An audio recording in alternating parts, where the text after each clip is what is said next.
We know that legal and compliance teams are continuously under a lot of pressure, really, when it comes to cost management and ensuring that costs are very low. How is it that their desire or necessity to keep costs low impact actually the tools that they end up buying? I think that's a really interesting point. So for these firms, I mean, there's a couple of aspects to this.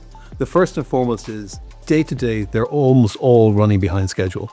So there's a constant backlog, and that has an impact both culturally and systemically. So culturally, it impacts, can I actually, how do I feel about the work I'm doing? Am I doing all my work? And constantly under pressure. So that's not good. That's not conducive. But systemically, that's a reflection of really data technology.